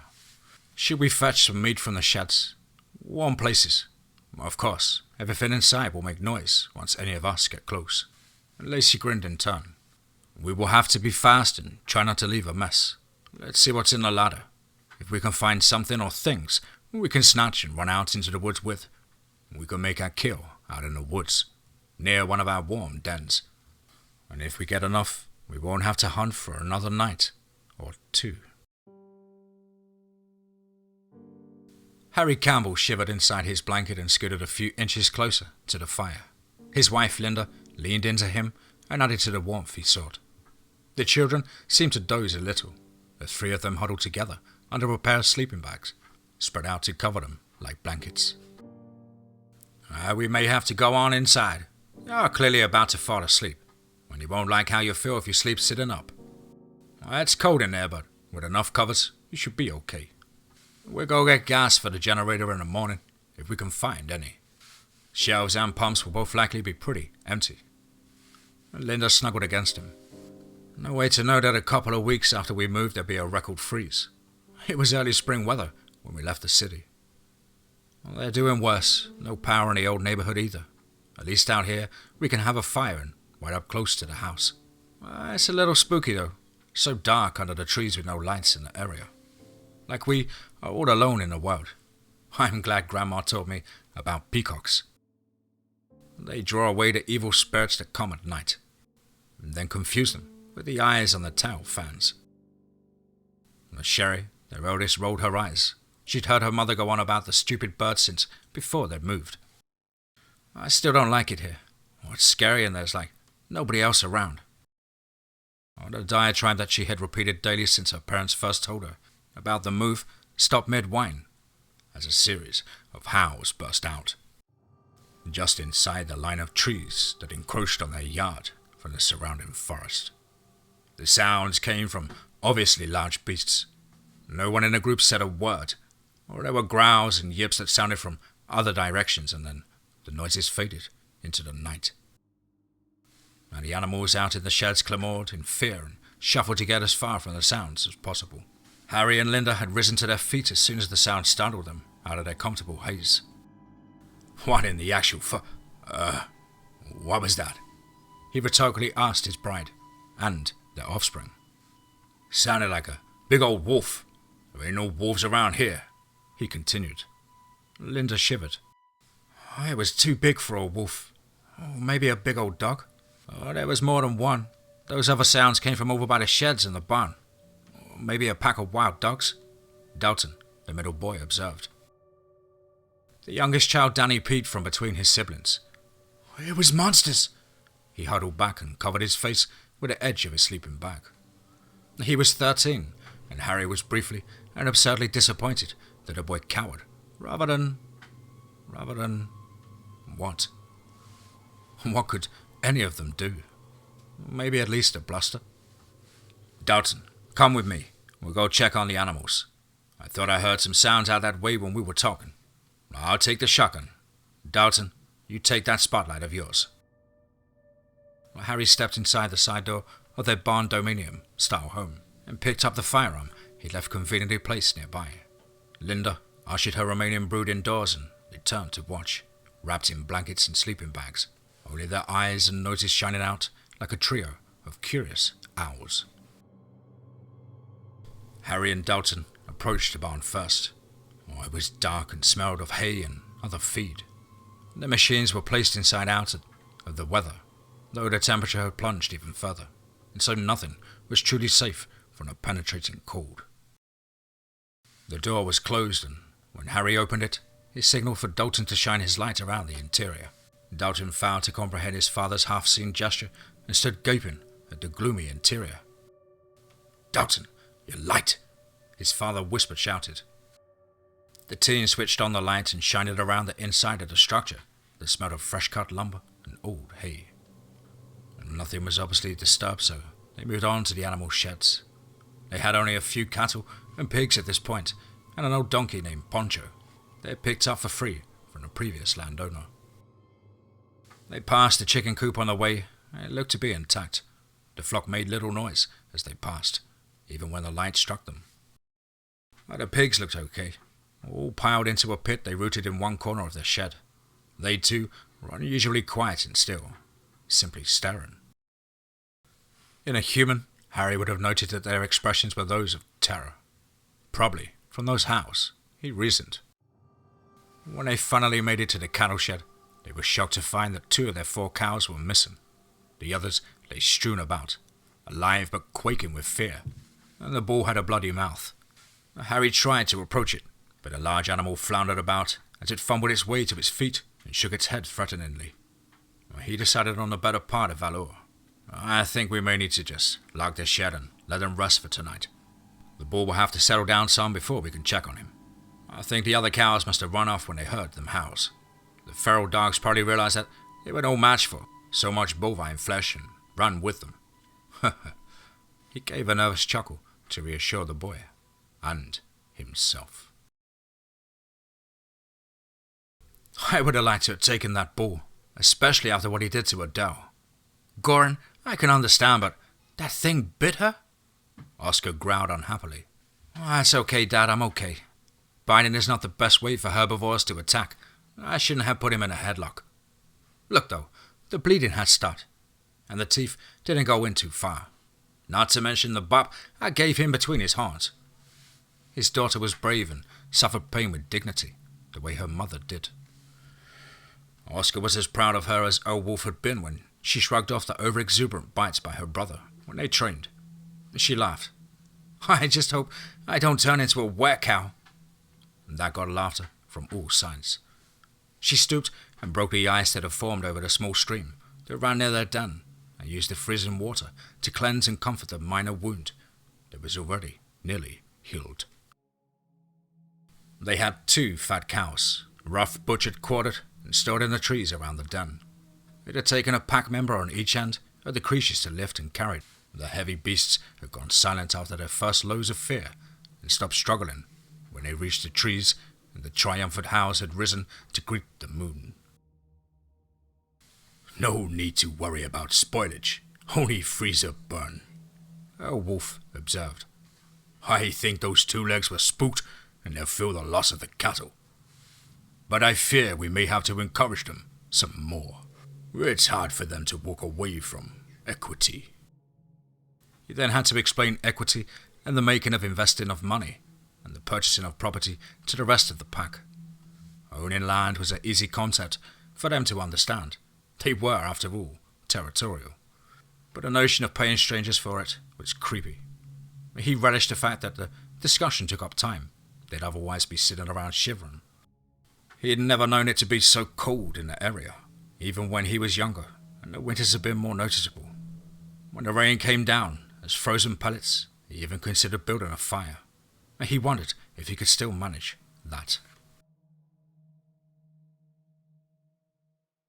And the deep freeze lasted an entire week, and by the time the weather warmed enough and the sun showed her face long enough to melt the snow that had covered the sheets of ice left by the freezing rain, the pack was ravenously hungry. They decided that they would take a risk and hunt in the daylight before they grew too weak. Unfortunately for them, other creatures had also stirred during the feeble warmth. It was only barely above freezing, and the air promised more huddling and shivering the next few nights to come. As the youngest and hungriest, Adele and L2 had a position of catchers. They took position downwind. Then Lacy circled the herd in one direction, and Earl Wolf and Oscar circled in the other. When the deer caught the first scent of Dogman, they started to shift towards the catcher team. Earl Wolf and Oscar spread apart so that the Severde either decided to turn or detected the catchers too soon. Then they would have a fair chance of taking out a target or 2. Lacy made her presence known a little at the time. She was careful not to do anything to panic the herd. She simply walked through the convenient stream of air that led from her to the big buck on her side. He caught the scent, and using the silent means of communication of prey animals to alert the others, the deer all sprang away, towards her pups. I have to start thinking of them differently. They are becoming young adults. Still, they'll always be my pups. She smiled with pride when she heard the roars of the children as they each took out a target that would feed the pack. It was a great hunt. One of the does leaped to the side when she heard the roars ahead and ran almost directly at old Wolf. He swiped off her head as she attempted to barrel past him. Blood fountained from her neck and her body, ran several more paces before it collapsed and lay utterly still. Old Wolf tucked the head under his arm and struck a pose with it like an old-time football player, avoiding a tackle. He had an old poster with such an image in his office at the house, and he ensured that Lacy saw him and hoped that she would recall the illustration. She stopped in her tracks, and when the memory of the image connected with his ludicrous stance, she barked out several loud laughs.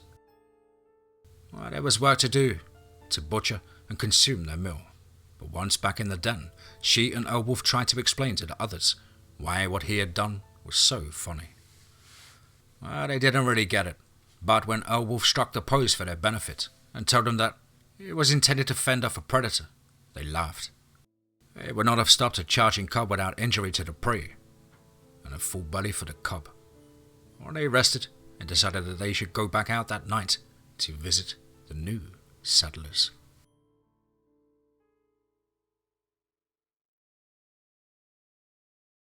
Harry and Linda lay on their bed snuggled and comfortable.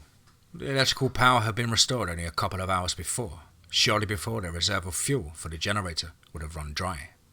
The kids were in the living room watching some scary movie. Losing those cows is going to hurt our bottom line, Linda opined. He nodded. Yeah, but with a disaster declaration, we should be able to get some government moolah to replace them. I'm more worried about what took them. There is maybe some pack of wild dogs or a loose pet tiger or something out in those woods. Maybe some other kind of booger man.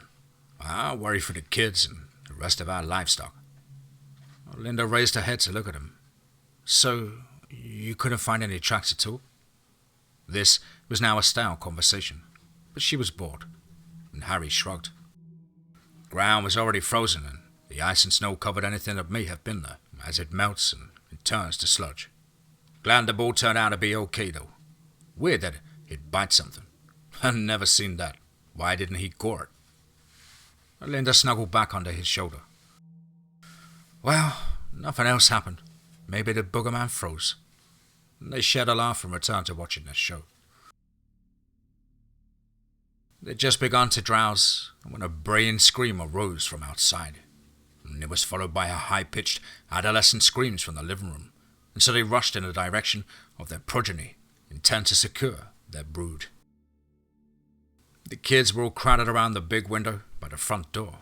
Dalton held his .22 rifle, and Danny stood slack-jawed and with his eyes rolling in terror as he stared through the glass. Sherry was the primary source of the noise, and Danny had quieted after his initial outburst. Sherry rushed to her mother and clung to her, head buried in Linda's shoulder. And Danny continued to stare, and Dalton turned with a very serious expression on his face. Dad, there was something big out there. It had a head like a dog, but it ran on its hind legs. So freaky. I think it got Poncho or Burro. He walked to the front door and prepared to open it. Wait, Harry admonished the headstrong boy. Let me get my shotgun. If it's something big, you just piss it up with a pea shooter. Dalton looked a little abashed and insulted at the same time. He was proud of his little .22 rifle. The man and the boy soon exited through the front door, and Harry had paused long enough to activate his strategically placed floodlights around the curtilage of the property, purchased and installed since their last raid. They walked out towards Poncho's shed and near the chicken coop. He was a pet and very protective of the other animals, despite his own diminutive stature, and Harry liked to call him Punchy Poncho. The donkey was not in his shed. The chickens were quiet but clearly upset and shrunk on themselves with fear. The cattle lowed and the bull bellowed. The pigs remained silent. It was eerily like the first incident. We can't put up with disappearing livestock, Dalton. We need to find whatever or whoever did this. He began to suspect a human element since the animals had all remained so quiet. A series of howls and roars broke loose from within the woodline. They were loud and clearly from large creatures. The two Campbell males drew closer and stood shoulder to shoulder to face the terrors of the night. The light had been strategically placed to shine around the home and the individual sheds and large pens. They did not reach far into the shadows under the trees. Yet, directly ahead, a large figure rose. A glimpse of light-colored fur gleamed in a limited luminescence cast by the artificial lighting and the thin beams of the waning moon. A gleam of enormous teeth displayed, and a deep growling emerged from a prominent chest. It was a deep-throated growl that dogs issued when they meant to attack. The last warning before they sprang. Crack! Dalton's .22 sounded. Harry reached over and pushed down the barrel. Don't! he shouted far too late. The figure stood still, where it was, and stared contemptuously at the two human invaders of its territory. Harry was lifted from the ground and shoved into the upper half of his son's body. The two tumbled to the earth together, and large feet immediately trampled them. They heard thumping sounds of our oversized feet carrying heavy bodies over frozen ground. The guns had flown from their hands, and Harry now scrambled for his shotgun. He could not see it and groped in the shadows. Dalton whipped his head around back and forth in a vain attempt to find his little rifle, and both were gone. Harry finally recovered enough sense to check on his boy. "Are you all right, son?" "Yeah, Dad, just bruised. Maybe a sprained wrist. Where are the guns?" He received his answer almost immediately as pieces and pieces rained down around them from out of the woods. The roars and howls that accompanied a rain of wood and steel, and were even louder than before. And then there was silence. The figure in the moonlight was gone. It had vanished like poor little Poncho.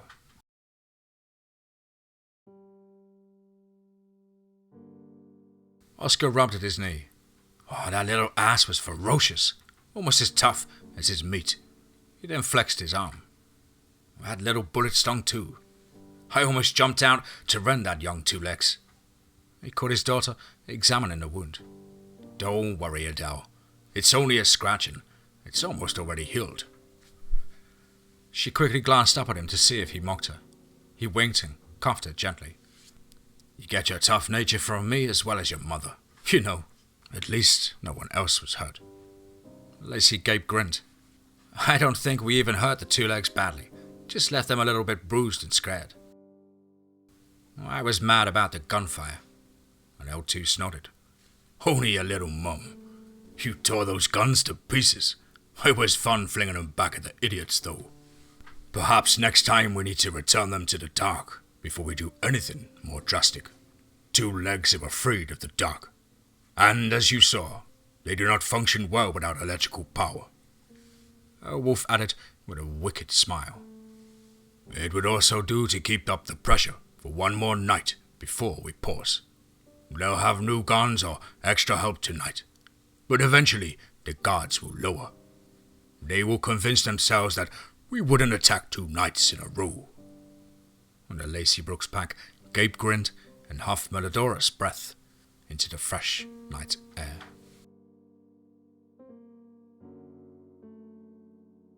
Mr. Campbell, things are still crazy with the ice storms and power outages.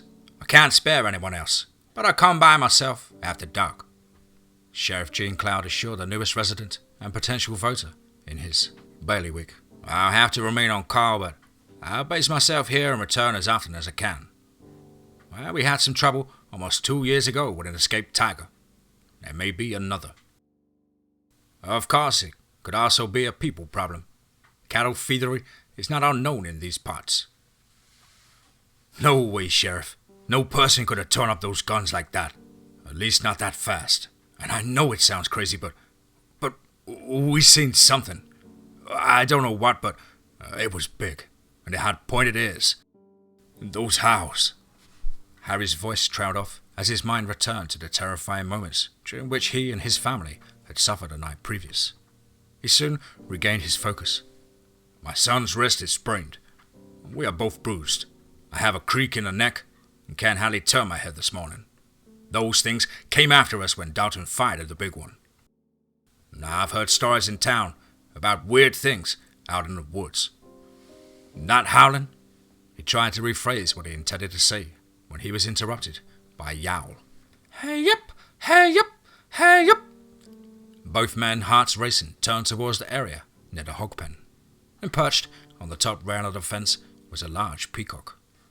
It tried to look innocent, and Harry shook his head and immediately regretted it as he winced in pain at the motion and pawed at his neck. Well, you should get into the city and get that neck checked out, sir. Those kind of injuries can be pretty serious. If you want, I can have our local EMS come by and check on you. Fine bunch of folks. Gene tried another angle of distraction before Harry could resume his point about the howls. Say, maybe it was those peacocks yelling last night. They can make some crazy sounds. Harry's expression turned sour. We haven't had them long. My wife's idea. I can't get used to those cries. He shuddered. With the howls and the growls.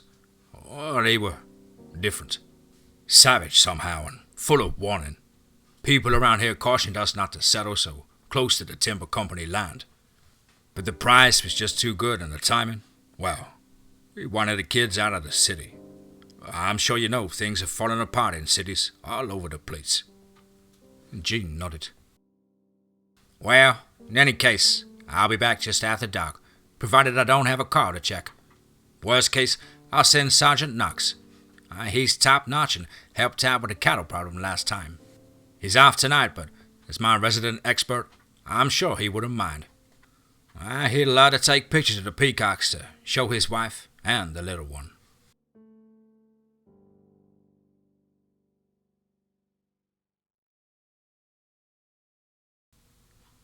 Great.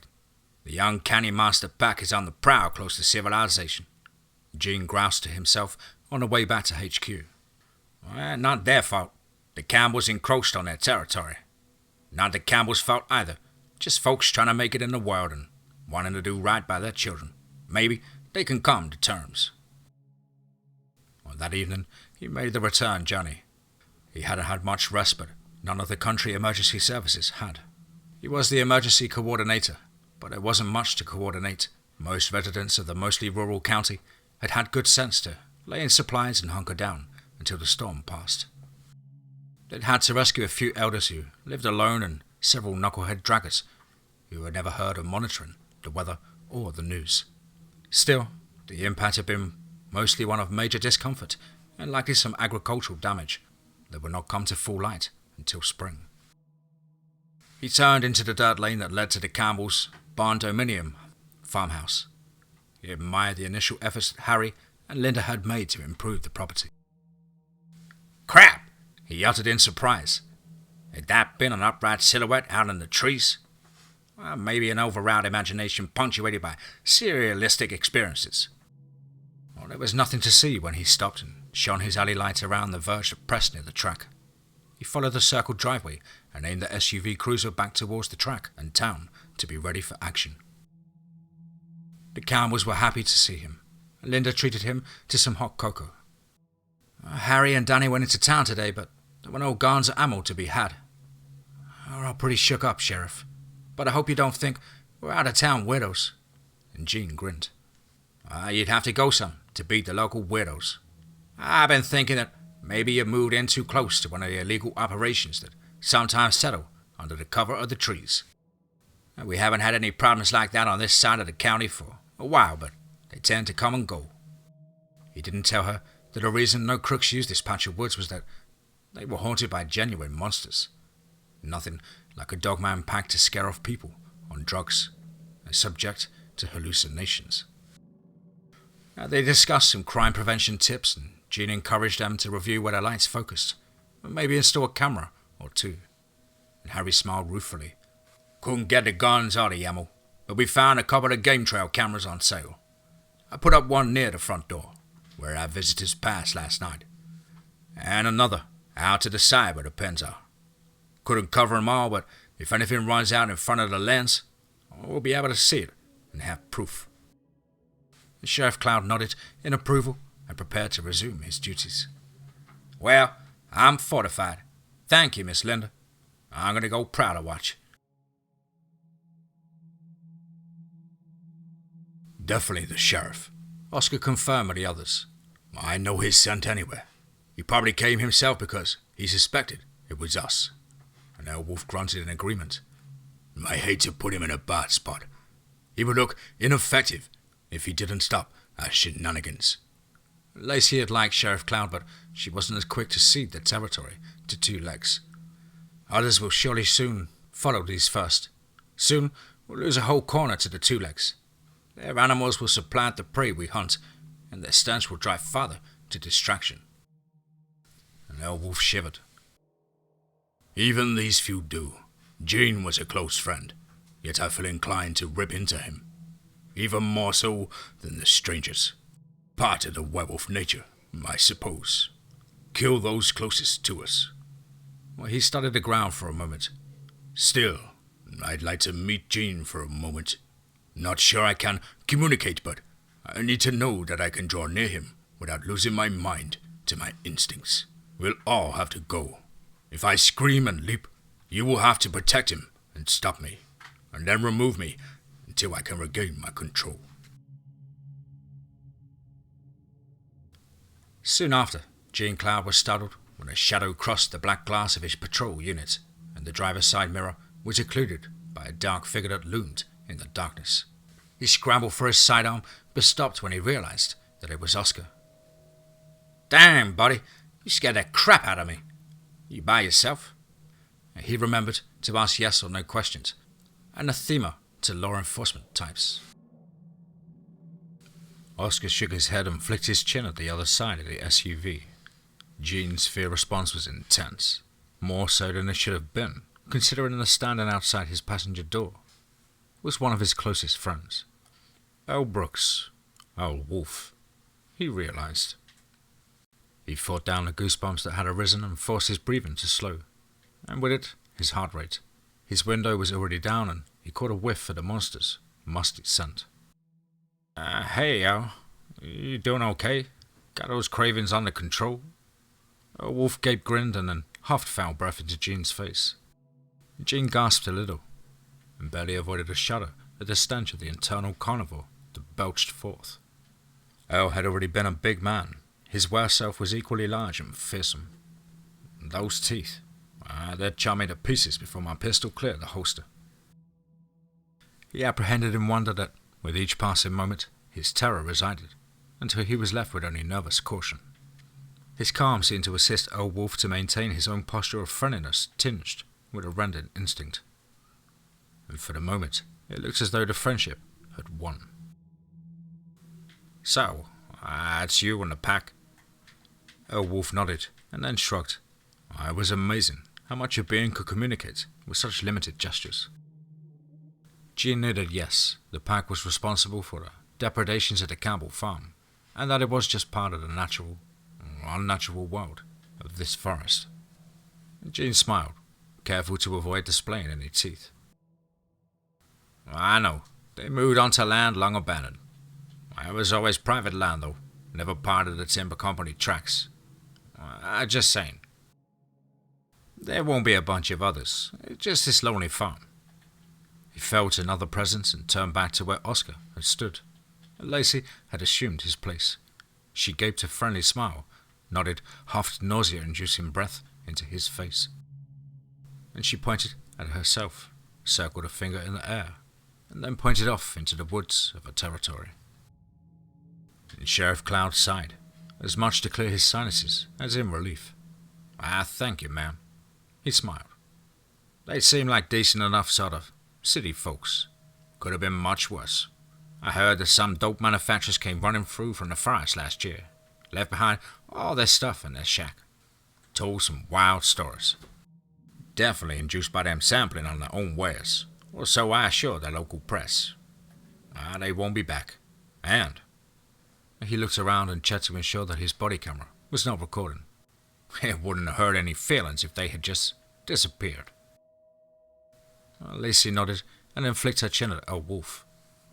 Jean understood immediately that it would have been too much of a temptation for Earl Wolf to resist, and he would have become a cannibal. Kind of. Maybe.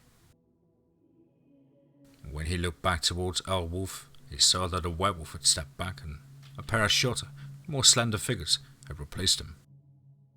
They grinned and huffed their fetid breath into his vehicle. "L2 and Adele, you two are massive these days. So good to see you. Impressive scars, too." And Jean wasn't versed in what might flatter Dogman, but he knew adolescents, and he had a pair of his own at home. Call them tough and competent, and large enough to compete with the adults, and you had them. Unless, of course, you were their parent. He looked back towards Lacy, but she was gone. He glanced back in the other direction, and sure enough, so would the rest. He'd never comprehend how such large beings move so silently and swiftly. He had to leave a little while later. The next county had issued a silver alert for a missing elder couple from over near White Sands Lake, in the old but nice district near the bridge. He wasn't worried for the Campbells anymore. He couldn't tell them, but they would no longer be bothered by the monsters from the dark. Or at least not his monsters. Well, it was good to see Jean, A wolf announced when the pack stopped for a rest break. Even better to avoid eating him. He laughed. Lacy agreed.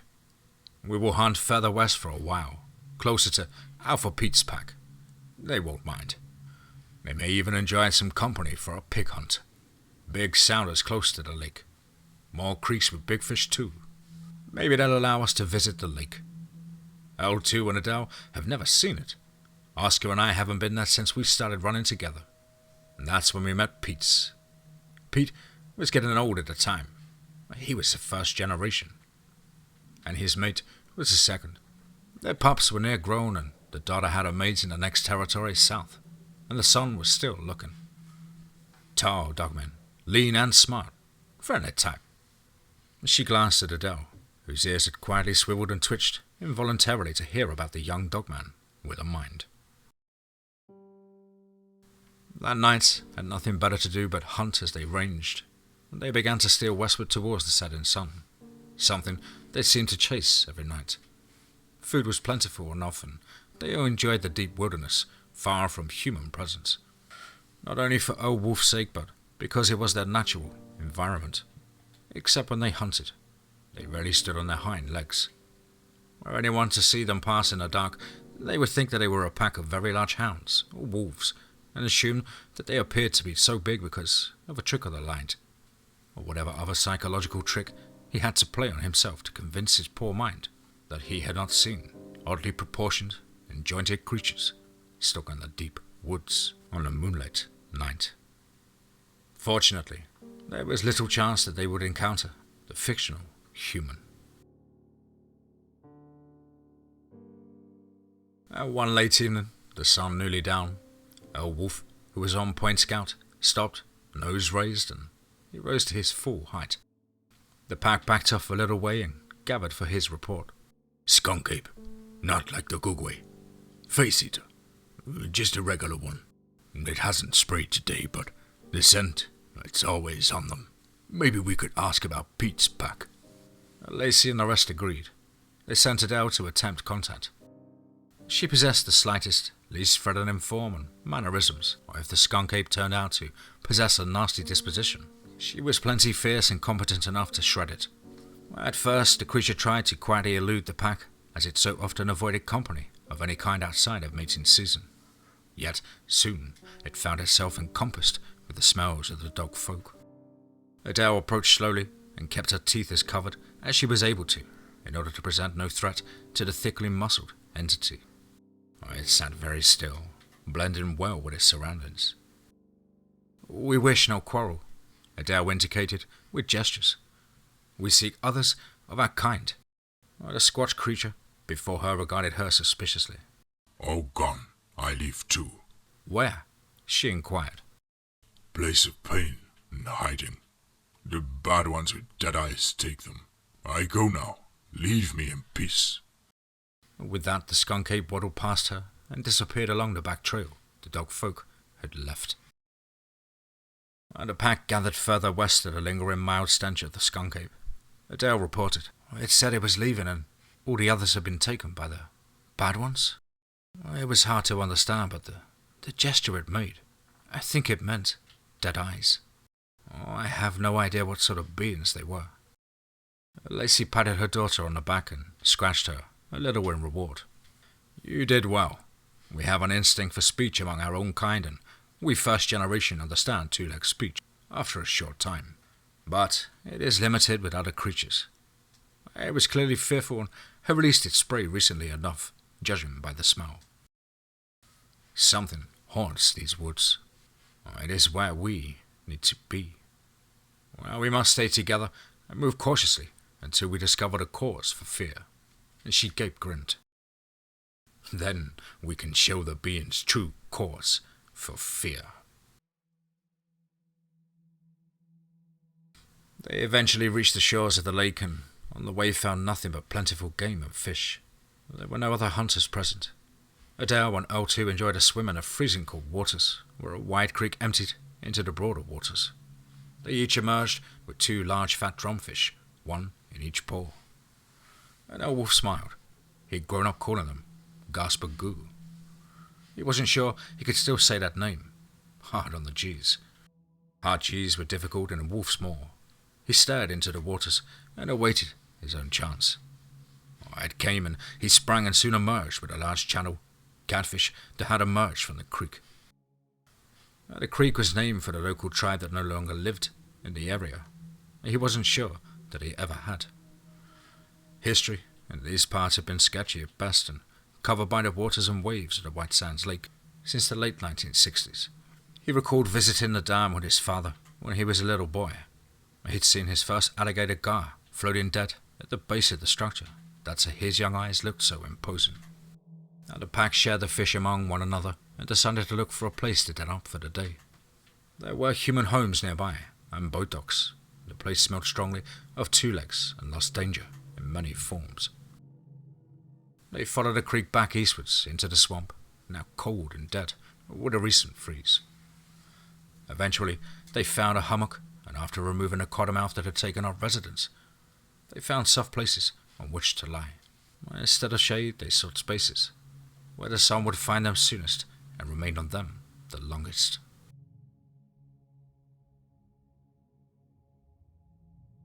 Adele had a midday watch.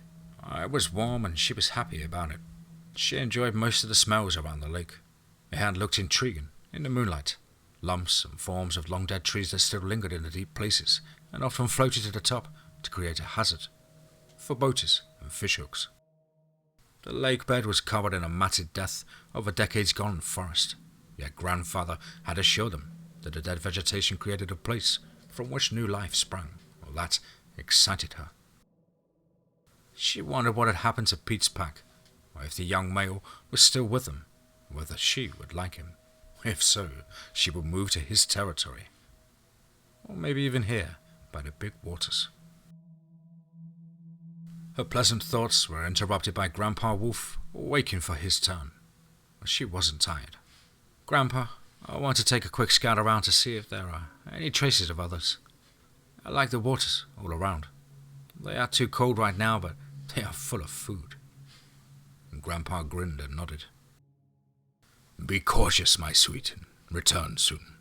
You will want a nap before we roam tonight. He kissed her forehead in a canid fashion, and she grinned up at him briefly, and then loped away into the brush. Wolf was deep in his own thoughts when Lacy approached him to take her turn of watch. She looked around to inspect each member of the pack. "Where's Adele?" she asked, not yet concerned. Wolf glanced at the position of the sun. She went on a little romp and claimed she wanted to scout. Youthful exuberance. Still, she should be back by now. I expected her before your watch. Lacy's concern tickled up a little. She should know better than to go far in strange territory. Or maybe I should go look for her. Wolf stood and stretched. His old aches and pains seemed to have mostly faded with the approach of spring. He was an old wolf, but a healthy one. Even the knees, he decided. I'll go. I gave her permission. If she circles back here first, we'll have her trapped and teach her a lesson about making her elders worry for her. Lacy huffed as he went about to turn away to plunge into the verge, and she grasped his arm. Be careful, father. There are too many 2-legs in this area. They stepped towards one another and briefly embraced. It was not a typical mannerism to show affection among either of their current species, yet their bond went back to a time when they were both other types of beings. When an older man had cuddled his sweet shouter puppy, and as they parted, he grinned and loped away like a youngster, hot on a trail, which he indeed was, or at least as far as being hot on the trail was concerned. Now, Adele's scent was recent, and she had had no reason to be overly cautious, and so she was easy to follow. He surged along, halting briefly for quick checks on the ground to ensure he maintained the right direction. She had gone farther along a straight trail to the north than he would have allowed her had he known. When he caught another scent and realized that she followed another trail, that of a possum that had passed that way the previous night. That girl dearly loves possums. She'll follow it for miles if need be. He laughed. Shortly, the trail widened into something else, a path made by larger creatures than possums, and there was a smell of deer and hogs, and humans. He rushed ahead, concern now filled his heart. The human scent was older than the others, but still fresh enough to indicate that it had been here in the past 2 or 3 days. He rushed along the trail, catching Adele's scent and even a track or two where mud still lingered from the recent melt. He caught a new scent, enticing, but mingled with strange odors. Technology, metal. The structure ahead was all but invisible, even in the bright, late afternoon light. The odor of fresh meat emanated from it, but only faintly, as though it had been recently present, but then removed. He sniffed the air, circled to ensure that the structure was fully upwind, and took another sniff and a good, hard listen. He heard muffled sounds from within the structure. It must have been heavily insulated. He could hear calls and howls. Adele! He realized that the structure was some type of elaborate, high-tech trap, and his granddaughter was inside. He rushed forward, sure that the trap had sprung, and there was no danger. He called out to the young dog woman. Adele, Grandpa is here. I'll set you free. And he could barely make out her reply. Grandpa, run! He paused and stood silent and puzzled. Why would she want him to flee? He could smell no danger, just a chemical odor that rose from the ground near the base of the structure. He couldn't quite identify the smell, and then he felt sharp spikes into the tops of his shoulders from above. He looked up and noted a small aircraft that hovered almost silently above the trees. A drone. I should have heard it. Distracted, was his last rueful thought. Charlie stood over the crumpled form of a very large werewolf, one of the biggest he'd ever seen. Hey Don, what do you suppose this one was doing? Sure was making some weird noises before the drone tapped it. Don shrugged. Who knows why monsters do what they do? I'm just glad we were already on the way here for the young'un. Dr. Z's gonna like her. He paused. Maybe he was hunting her. You know, these two types don't get along. We probably saved her life. I doubt she'd be grateful, though. And Charlie shrugged in turn. Z Squad should be done getting her ready for transport. Should maybe get there and move the trap. The critters don't seem to come back to the same ones in the same places. Can't fault them twice. They went about their duties, and the unconscious forms of Adele and old Wolf were soon en route to the place of pain and hiding, the facility. Lacy, Oscar, and L2 followed the trail more cautiously and slow when they caught the blend of smells that included the objects of the search. It was well past dark, but they could see quite well. There were no unusual sounds, but the ground had been disturbed, and the strong scent of many two legs filled the air, and almost masked those of Adele and Grandpa Wolf. They had clearly been caught, maybe even slain, by two legs. Impossible, Lacy spat. Oscar looked at her, and then at L2, and then back at his wife. I could never imagine such a thing. When I was still a canine, I witnessed many things that I didn't understand. I remember, but I still don't comprehend it all. However, they had things, machines and other items that could do amazing things. There were numerous of them here. I don't know how they kept their presence masked. He caught a whiff of something he recalled from his early days, and from a large animal call to which he and his handler had been dispatched. He hissed at the others. Run! They instantly complied, and none of them following the exact trail by which they had approached, lest something was creeping along their wake. About half a mile from the place where the trap had been, they halted and scanned the area. Frozen scouted it and then returned to gather and speak in hushed tones. There was another smell. It was a substance that causes sleep in large animals, Oscar warned. It was faint, but there had been much of it earlier. I think that is how they were caught. Lacy agreed. I smelled it, but I didn't know what it was. If it is used to capture, then perhaps they are not dead. There was no odor of fresh blood. At least not theirs, L2 added. They spoke of their observations for a while, and finally Lacy called a halt. They have taken our packmates. We will hunt the hunters, but we must be cautious. If they can trap those two, or they can trap any of us. They may be why the skunk ape was so scared, and may account for why Pete's pack have gone missing. We will stay together at all times, and we will find and rescue Aradel and Grandpa Wolf, or we will wreak vengeance on those who have harmed them. In defiance of their own safety, they set up a howling that was filled with grief, longing, and anger.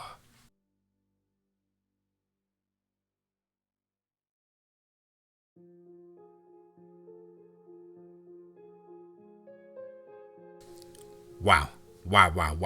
Certainly another one. Wow. What a fantastic, incredible addition to the origin storyline. And I'm pretty sure, Michael, this one ticks all the boxes for our regular listeners. Of course, as ever, Michael, a huge thank you for your incredible support and input on this channel. And as you know, it really does mean the world to me. And it is an absolute honour each and every time I get to read one of your stories. Don't fear, guys and girls, there will be an update to this over the next couple of days as we lead our way up to the 40k celebration. But of course, as ever, please do let us know what you thought down below in the comments box. Please do like and share. It really does help build the channel and our community further. And why not hashtag TeamFEAR and DMT's Cryptid Crew. If you think you got the minerals, or would just like to have a crack at things, then why not get in touch with me at the brand new contact email, which is, as on screen, contactthedeadone@gmail.com. I really look forward to hearing from you. I hope you all had a fantastic start to the week, getting stuck in, whether it's studying or work, and you're trying to keep fit and focused as possible during these testing times. But above all, guys, remember, be safe, not sorry.